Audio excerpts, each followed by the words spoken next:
Get ready to be gripped by a fearless sapphic voice that burns through norms with electrifying prose, unfiltered desire, and a daring dance with darkness. Dare to dive into her wild, untamed world?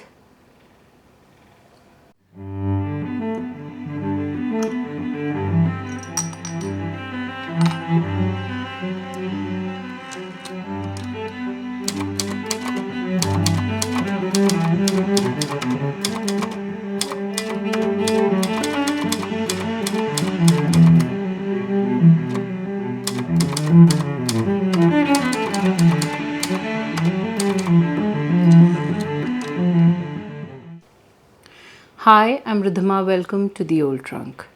Today we're diving deep into Permafrost by Eva Baltasar, a Catalan masterpiece translated by the brilliant Julia Sanches. If you're craving a story that's equal parts visceral and introspective, one that wrestles with life's messiest contradictions, pleasure, solitude, identity, and survival, then stick with me. This book has been sitting on my TBR for way too long, and one of the most unforgettable books I've read this year. So grab a drink and let's talk Permafrost. This book is Eva Baltasar's debut novel, first published in Catalan in 2018 and translated into English in 2021.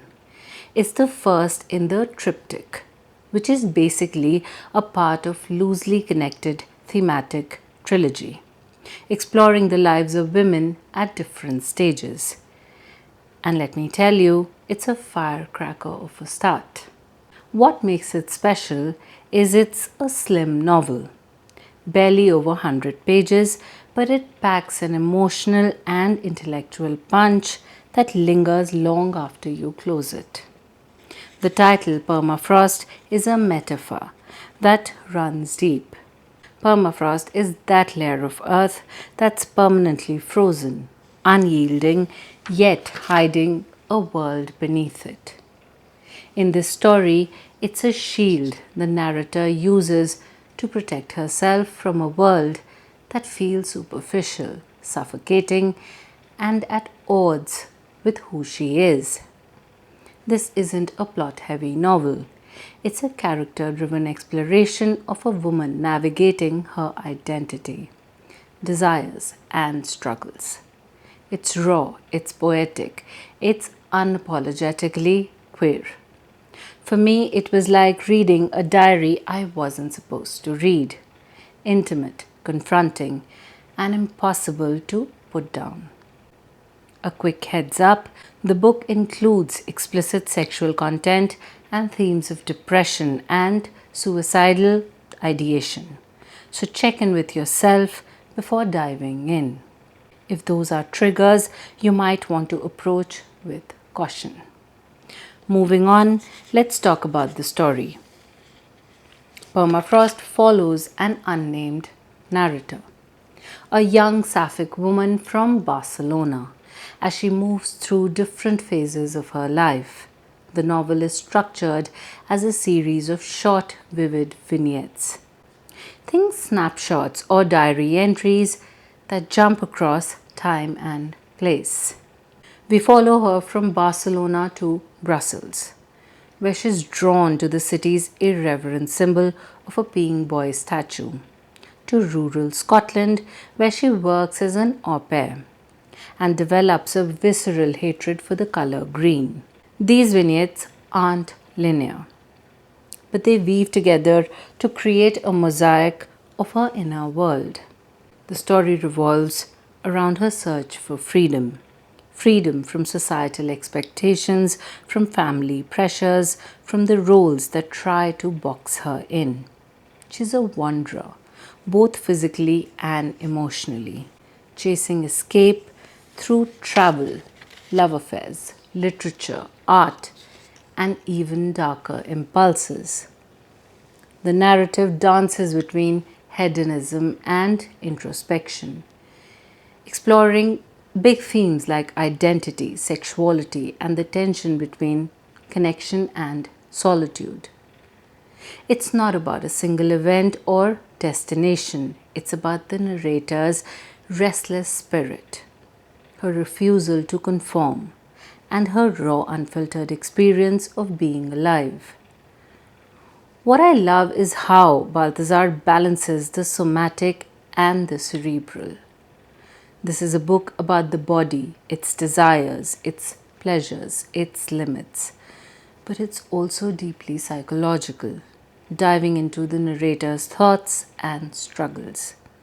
It's like she's caught in this push and pull between embracing life's intensity and wanting to retrieve from it.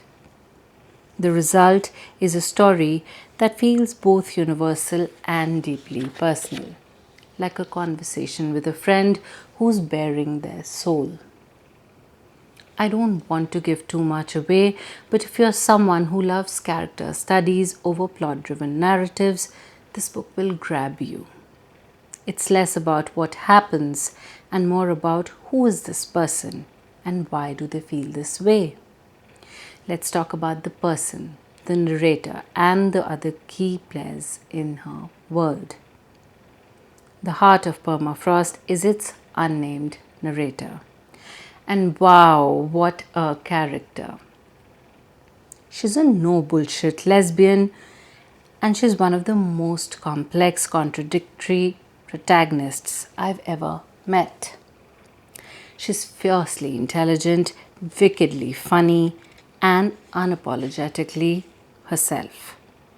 But she's also deeply guarded, carrying this layer of permafrost to keep the world at bay. She's a fine art historian by education, and don't expect a polished academic. She's more likely to be reading fat biographies or having intense fleeting love affairs than climbing the career ladder. What makes her so compelling is her duality. On one hand, she's an uninhabited lover, diving headfirst into passionate encounters with women. Her sexuality is a source of joy and rebellion, a way to claim her space in a world that tries to define her. But on the other hand, she's wrestling with darker impulses, thoughts of suicide, that she approaches with a mix of curiosity and gallows humor. Baltasar handles this so deftly, never glorifying or trivializing these thoughts, but presenting them as part of her reality. It's like the narrator is saying, "This is who I am, take it or leave it." And that raw honesty is magnetic. In the context of the story, the narrator is a rebel against the machine of society. She rejects the conventional paths her family expects: marriage, stability, conformity, and instead seeks meaning on her own terms. Her travels to Brussels and Scotland aren't just physical journeys. They're attempts to carve out a space where she can be free. But freedom comes at a cost, and you feel her loneliness, her alienation, even as she embraces her outsider status. She's not a hero or a victim, she's human, flawed, and unforgettable. Now let's talk about the other major characters, her mother and sister. The mother is a looming presence, obsessed with health, controlling, and perpetually disappointed in the narrator's choices. She represents the weight of familial expectations, the kind of pressure that can suffocate women who don't fit the mold. There's a moment where the narrator reflects on her mother's influence, and it's heartbreaking because you see how love and judgment can get tangled up. The mother isn't a villain, but she's a force the narrator has to resist to stay true to herself. The sister, meanwhile, is the narrator's foil. She's chasing the Hereto dream: marriage, kids, a conventional life, and she leans on medication and forced positivity to cope. The narrator both pities and resents her, seeing her as trapped in a life that's bloodless and predictable. Yet there are moments of tenderness between them, especially when the sister faces personal struggles. These moments crack the narrator's permafrost, letting warmth slip through, and they show how connection can persist even in fractured relationships. There are also secondary characters like lovers, an aunt, a niece, who drift in and out of the vignettes. They're less fleshed out but serve as mirrors for the narrator's desires and fears. For example, her lovers represent moments of intense connection but also the fear of vulnerability that comes with love. Each character, no matter how brief their appearance, adds a layer to the narrator's journey, making her feel both isolated and tethered to the world. What strikes me is how Baltasar uses these characters to explore the narrator's inner conflict without ever making it feel heavy handed.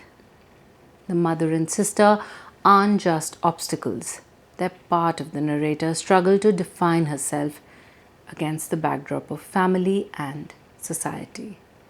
Now let's talk about Eva Baltasar's writing style.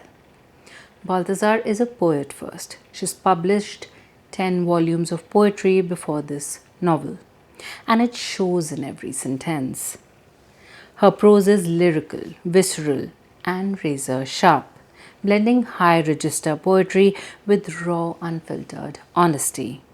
It's like reading a storm, beautiful, chaotic, and a little dangerous. The novel structure, short, fragmented vignettes, feels like a poet's notebook. Each chapter a prose poem that stands alone yet builds the bigger picture. This non-linear approach mirrors the narrator's restless mind, jumping across time and place without warning. It could have been disorienting, but Baltasar's command of language keeps you grounded. Every vignette is packed with vivid physical imagery. Think descriptions of bodies, landscapes, or even the color green in Scotland that makes the narrator nauseous. It's sensory in a way that pulls you into her world. What I love most is the voice. The narrator's tone is biting, irreverent, and darkly funny. She'll make you laugh out loud with a quip about Brussels being statue or her disdain for her sister's yellow evening horizon. Then gut punch you with a reflection on life's fragility. Baltasar's translator, Julia Sanches, deserves a standing ovation here. She captures the lyricism and humor of the original Catalan while making it feel natural in English. There's a rhythm to the prose, fast, propulsive, almost addictive, that makes you want to keep reading, even when the subject matter gets heavy. Baltasar also plays with metaphor in a way that's both bold and surprising. The permafrost itself is a recurring image, a symbol of the narrator's self-imposed isolation but also her strength. Doubt is described as a chink in the permafrost, letting the world's warmth or chaos slip through. This is a book about the body, sex, desire, physicality, and Baltasar doesn't shy away from graphic, unapologetic descriptions. But it's never gratuitous. It's a celebration of the narrator's queerness and a defiance of societal norms. At the same time, the prose wrestles with cerebral themes, identity, freedom, morality, crafting a balance that feels like a conversation between the heart and the mind. If I had to sum it up, I'd say Baltasar's style is like a punk rock ballad. Gritty, melodic, and unapologetically itself. It's not for everyone. If you prefer straightforward narratives or shy away from explicit content, you might find it intense. But if you love poetic prose and fearless storytelling, this is a masterclass. So, what's my take on Permafrost? I loved it. It's one of those rare books that feels like it was written just for you, like the narrator is whispering her truths in your ear. It's not an easy read. Its themes of depression and suicidal ideation and alienation are heavy, but it's handled with such care and humor that it feels uplifting in a strange cathartic way. Baltasar doesn't glorify or mock the narrator's struggles. She presents them with empathy, like a friend who gets it. This book resonated with me because it captures the messiness of being human, especially when you don't fit into society's neat boxes. As someone who's questioned expectations, whether from family, culture, or myself, I found the narrator's rebellion and vulnerability so relatable. It's a reminder that it's okay to carve your own path, even if it's lonely sometimes. My only critique, I wanted more. At just over 100 pages, it's a quick read, and while the brevity adds to its intensity, I was left craving deeper exploration of some vignettes. But that's a small quibble.